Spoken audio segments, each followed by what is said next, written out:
ne faut pas permettre aux Moiriens d'interférer avec le vrai monde. Il ne faut pas. Ah, je ne veux rien avoir à faire avec ça. Pitié, pitié. Lane!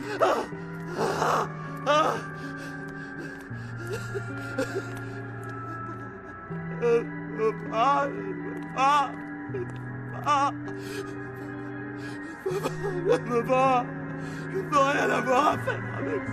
Je ne veux pas.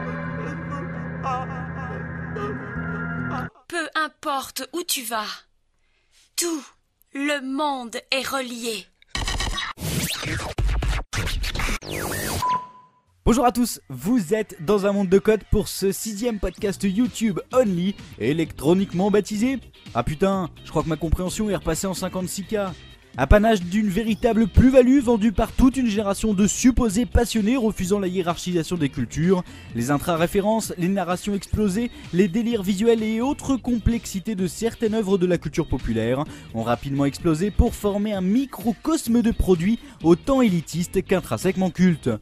Et si aujourd'hui au sein de la Japanimation, la fin de Neon Genesis Evangelion se place pour beaucoup comme le lingot d'or du pétage de neurones à la seconde, il serait une erreur impardonnable d'omettre l'existence de Serial Experimental Lane, le chef-d'œuvre incontestable de Ryutaro Nakamura, qui en seulement 13 épisodes produits par le studio Production Second, prenait le risque de se présenter comme un banquet de thématiques, toutes plus fondamentales et contemporaines les unes que les autres.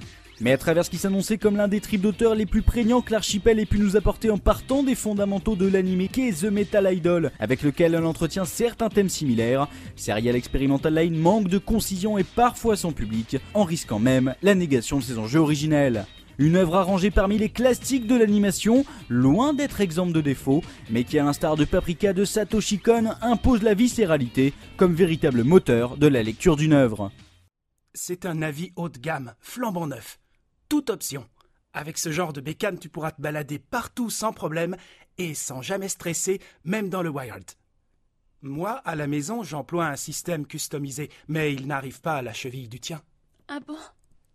Moi, je n'y connais pas grand-chose à tout ça. Tu apprendras vite. Salut! Héritier absolu d'Evangelion et du monde du cyberpunk, Serial Experimental Lane structure son récit autour de son personnage et son identité principale, Lane Iwakura, jeune adolescente solitaire de son état qui, suite au suicide de l'une de ses camarades de classe, se découvre une passion pour l'informatique et le virtuel au sein du Wired, version surévoluée d'un internet, peut-être pas si éloignée d'une autre. Mais lorsque celle-ci reçoit un email envoyé par la défunte soulignant qu'elle vit à présent au sein de ce gigantesque réseau, Lane va alors s'y plonger jusqu'à s'y perdre, autant physiquement que psychologiquement, à travers une quête effrénée à la recherche de la vérité, où la fin du voyage ne semble qu'atteindre la folie. Serial Experimental Lane se pose alors comme un nouveau chaînon d'une longue lignée ouverte par Oshii et Philippe K. Dick, où les thèmes propres de cyber-réalité, de dépendance à la technologie et de l'incapacité de l'homme à évoluer ou coexister demeurent des piliers essentiels du genre qui est le sien. Mais loin de la réédite, là où Ghost in the Shell présentait une compréhension incroyablement lucide et aboutie du 7ème art, Lane profite de son format dans un premier temps pour mieux saboter les conventions et emploie tout le matériel qui lui est offert pour imposer au spectateur un voyage touchant à l'inconscient et au ressenti pour faire vivre l'histoire, bien plus que pour la narrer. Confinant à l'abstraction absolue, sublime dans sa contemplation et expérimental dans son épuration, le rendu visuel de Lane résolument unique dispense de la parole et exprime le malaise profond de l'humanité et de la réalité que celle-ci s'est fabriquée, rendant ce nouvel Eldorado de la cyberconnexion plus intense et vivant que la vie elle-même. Et c'est cette narration purement silencieuse, distordue, qui fascine autant qu'elle dérange lorsque viennent se greffer les compositions de la bande originale, en réalité plus proche des grésillements électriques et des notes en continu que d'une vraie mélodie, faisant apparaître le glauque et le pessimisme dans le plus simple des univers urbains. Lane ? Bonjour Lane, ça va ? Oui, ça va, bonjour. Alors, tu vois ce que je veux dire? Ça ne pouvait pas être elle. Ah bon ? Tu crois ? Pourtant, je... De quoi vous parlez? Bon, arrêtez un peu. Je suis triste pour elle. Ce n'est rien, ne t'inquiète pas. Allons-y. Oui, mais... Oh, ça va, laisse tomber. Quoi ? Est-ce que tu as reçu d'autres emails? L'œuvre de Ryotaro Nakamura se met alors à nu en se dégageant des contraintes physiques pour mieux attirer sa cible dans un monde autant fictif que viscéral, d'où naît un paradoxe terrifiant où le personnage de Lane cherche un sens dans un univers d'interconnexion qui en est structurellement dépourvu. En s'appuyant comme son maître à penser Evangelion sur la captation des comportements sociaux, l'œuvre sacralise toute son ivresse dans la peur du personnage de Lane de ne pas exister.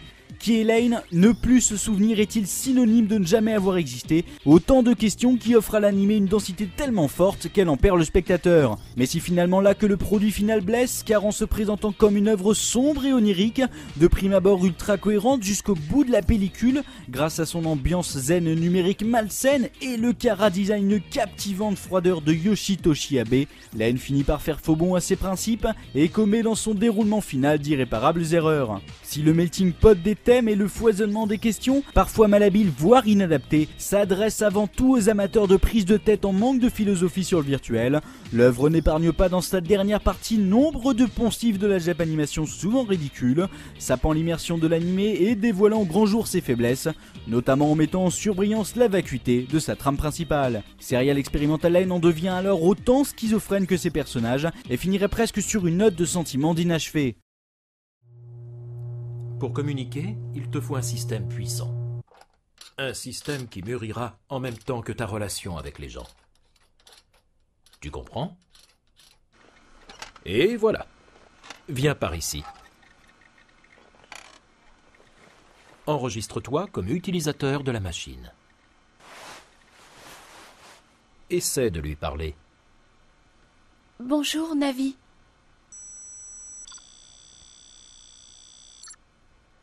Voilà, maintenant ce Navi est à toi, Lane. Serial Experimental Line n'a pas volé son statut d'œuvre culte. Véritable expérience à l'exploration viscérale rare, trip esthétique totalement halluciné, d'une cohérence visuelle et auditive exceptionnelle, à l'univers terrifiant et dépassé par la maturité de ses propos, l'indolence de son personnage titre énigmatique n'aura jamais autant perturbé certaines convictions solidement ancrées dans une réalité, vous renvoyant votre propre peur de ne plus exister. Et si les défauts du produit final viennent entraver singulièrement l'immersion et l'originelle sincérité de celui-ci, et si la complexité parfois abusive de l'œuvre en laissera plus d'un sur le carreau, l'intérêt malsain naissant au fil des épisodes pour ce dédale psychologique et avant tout humain, immerge avec brio les ratés évidents de l'œuvre de Nakamura. Paranoïaque et simplement unique, Lane est une réelle curiosité, abjecte et sublime, dont les grésillements de téléviseur mal réglés de l'introduction de chaque épisode viendront marquer votre esprit avec une angoissante facilité, curieusement fascinant. Present day. Present time.